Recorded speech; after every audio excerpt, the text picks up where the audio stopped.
Hi everyone, Dr. Liz here. In the month of March, I am airing a couple of replays, one to give myself a break, and because it's Mercury retrograde from March 5th to March 28th, 2019.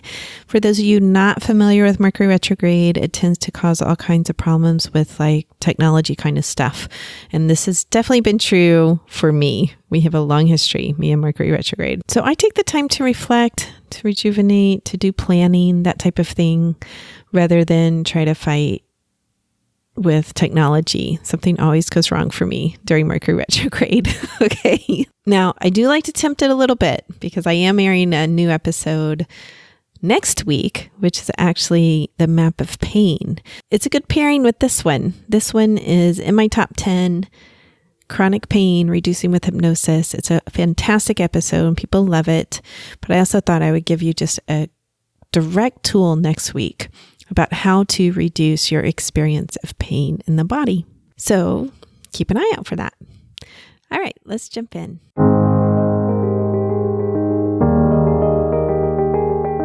Hi, and welcome to Hypnotize Me, the podcast about hypnosis, transformation, and healing. This is Dr. Elizabeth Bonet, and I'm your host. Disclaimer time. This podcast is not a substitute for mental health treatment, nor should it be. If you need therapy or hypnotherapy, please seek a trained professional. I do hypnosis all over the world, so if you'd like to learn more about me, you can do that at my website, drlizhypnosis.com. That's DRLIZ hypnosis.com. Now on to our episode. Hi everyone, this is Dr. Elizabeth Bonet, and this week on the podcast, we're talking about chronic pain. I'm doing a whole series on chronic pain, actually. I'm going to cover a couple of studies over a couple of weeks because it's such a huge problem. It affects about 20% of people worldwide. 20%. The estimates in America are 76 million Americans. 76 million, that's a huge number, and 20% worldwide. Chronic pain is defined as pain that lasts for more than about 3 to 6 months. Chronic pain is often the entryway into an addiction problem, an opiate addiction. At least in the US it is. I know in other countries, I've read the research in those countries as well, it is. And it's such a huge problem that I thought, okay, let's talk about it in terms of hypnosis. I first discovered hypnosis for chronic pain about 10 years ago, I would say. I had broken a tailbone at the time, and it took about 2 years to heal. So that's a long ass time. I totally intended that pun. Okay, I just can't resist it, right? That's a long ass time. Sorry, for your tailbone to heal. And I've had other friends that broken their tailbone. I had one that broke it during childbirth, and same thing. She said it took forever. So that's a chronic pain condition. I've had an ankle that's bothered me for years. That's chronic pain. I have faced neck and back pain. I originally started doing yoga for neck and back pain, and I find I have to do it in order to reduce the back pain. I am not someone who took medications for any of these conditions. My back hasn't gone out in like years. I can't remember the last time, but it went out recently because I was going through something in my personal life, and I did take some ibuprofen. I'm not saying I wouldn't take anything for it, just to help bring some of the inflammation down, but I'm not someone who takes Percocet or opiates or anything like that. I never have. I never could take Percocet. I'm allergic to it. It makes me like horribly nauseous. And even after surgeries, I took prescription strength ibuprofen, but nothing stronger than that. My point in saying that is I definitely know the struggles with chronic pain. My own choice is to try to handle it without medications, but I absolutely know that that's not always possible for people. And it depends on your pain tolerance level. It depends on what's going on. It depends how chronic it is. It depends if it's a constant pain or sharp or dull or something you can manage.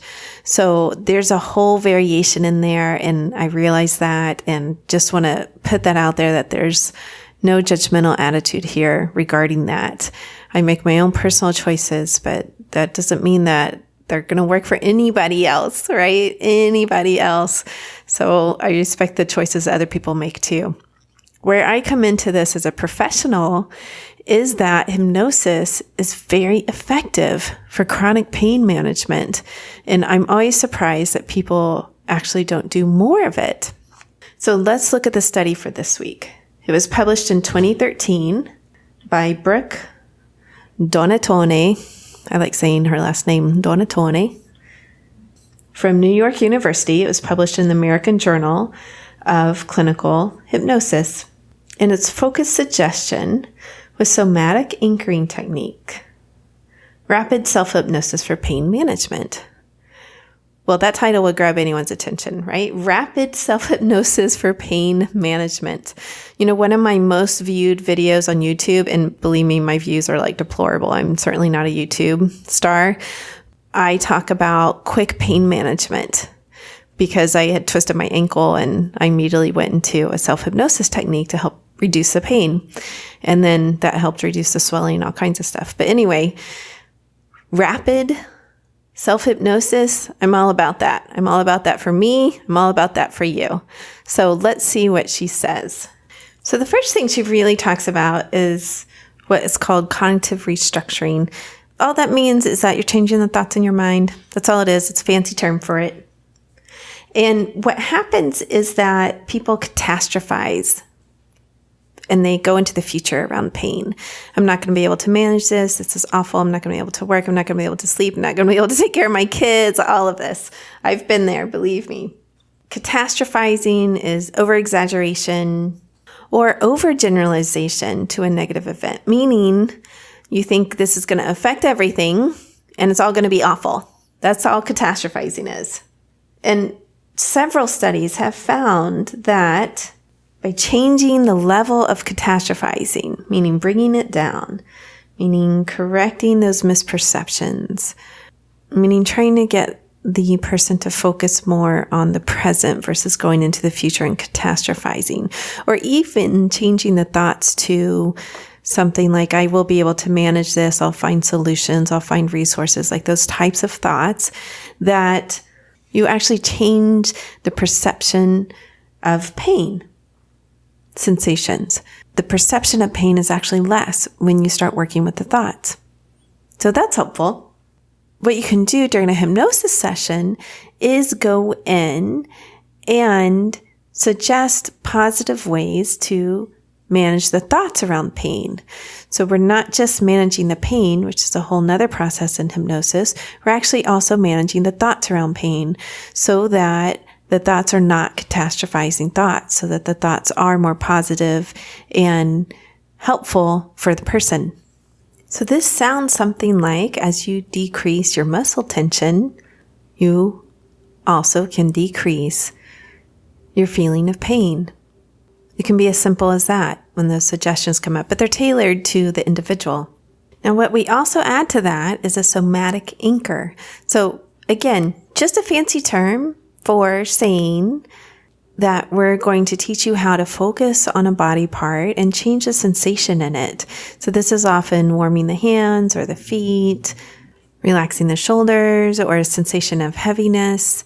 Those are common ways to do that. And then her model is also to go in and give cues for the person to do self-hypnosis. So like fatigue, when you're getting tired, it's a signal to your body to sleep, right? Or to rest. Hunger is a signal to eat. Pain is a signal to do self-hypnosis so that you're in less pain. So there's a couple of studies that support that when you do this, when you support the idea of being in less pain, then the patients actually become more accurate at assessing their pain level. And then what happens when you're more accurate, you take the appropriate amount of medication. So for a lot of people, that ends up being less medication, meaning less side effects and less expense and less addiction. And you feel more in control. Like, that's a huge factor here, that sometimes when someone's in chronic pain, they don't feel very much in control. That feeling of being out of control, that nothing's going to help this, would often lead to then anxiety about it, right? And panic attacks even, of how am I going to manage this? How am I going to bring this pain down? It goes into this whole anxiety cycle.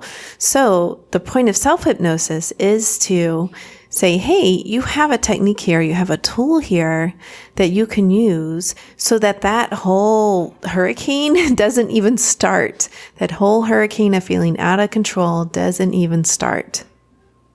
So this is not just guided imagery. Let me state that. Okay, it's not just guided imagery. It's actually focusing on sensations in your body and controlling those sensations and changing those sensations. So I had someone in my office the other day, she had come in for migraines, and we were working on the hand warming and warming one hand more than the other.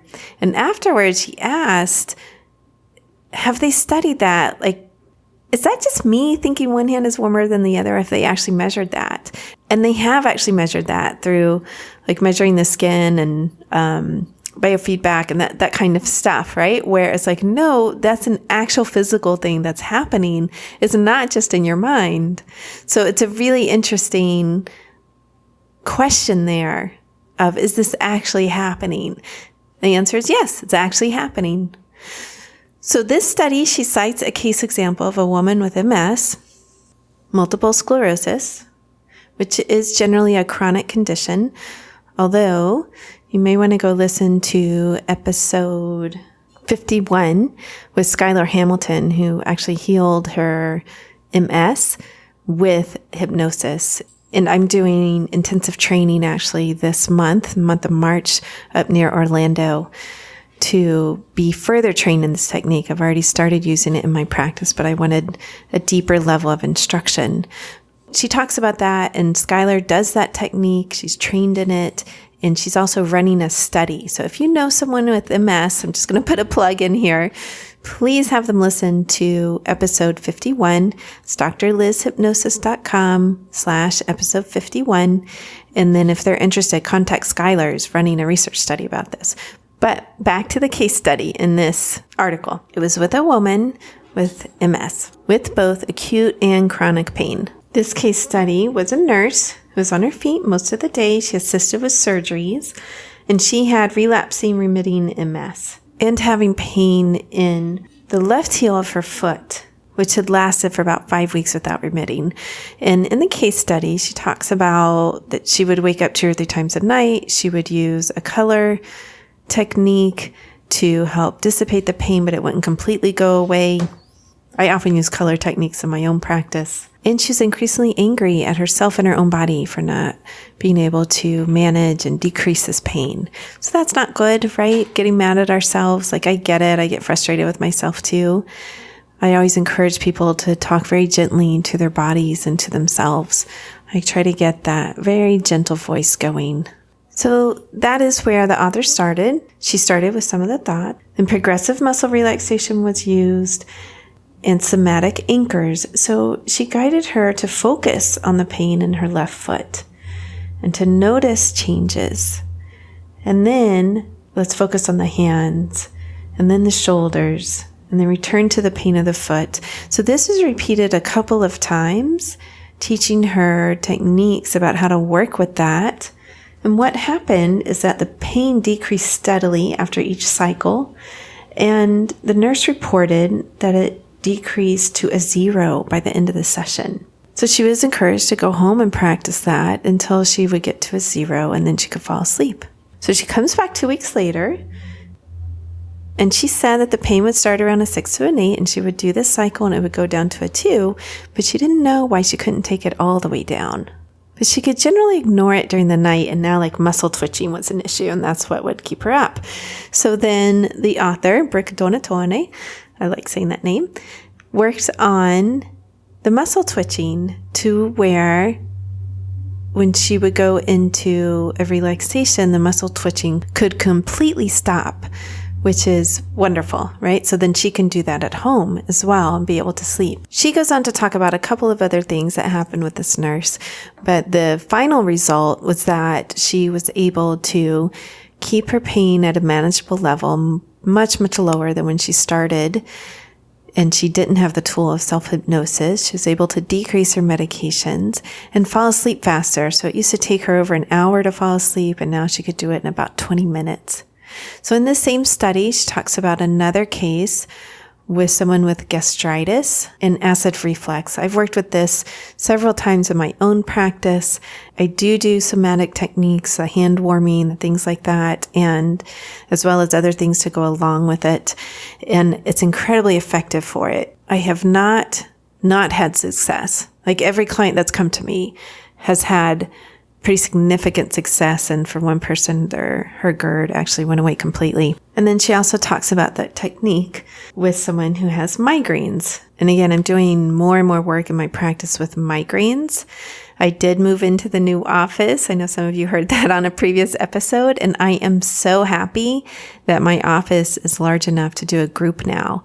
So I am hoping that's coming later in the year, a group for people with migraines, to help reduce them, the frequency and the intensity. And this is one of the things we do when we're working with migraines, is learning these techniques about how to move sensation around the body so that we can move the sensation away from the head, out, down through the body, out through the feet.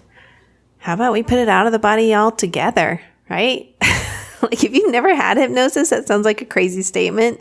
Like how can someone take a migraine or a headache that's coming out and move it out of the body? And if I hadn't seen it myself and heard the patients talk about it, I would agree with you. I'd be like, that's crazy. But it's not. They do it. They report it. They report decrease in intensity, decrease in frequency, and they are much happier in their lives, much, much happier. So that is a little bit about what's called somatic anchoring and self-hypnosis. So my goal as a hypnotherapist, and it sounds like the goal of the authors as well, is to teach you tools for you to use at home so that you're not always dependent on my recordings that I'm sending home with you, or you're not always dependent on me. You can go home, use the techniques, reduce your own pain or eliminate it, reduce your own symptoms or eliminate them, and live a much happier, healthier life. All right, people, that's it for this week. Peace. I hope you truly enjoyed today's episode. Remember that you can get free hypnosis downloads over at my website, drlizhypnosis.com, DRLIZ hypnosis.com. I work all over the world doing hypnosis. So if you're interested in working with me, please schedule a free consultation over at my website, and we'll see what your goals are and if I can be of service to you in helping you reach them. Finally, if you liked today's episode, please subscribe to the podcast or tell a friend. That way, more and more people learn about the power of hypnosis.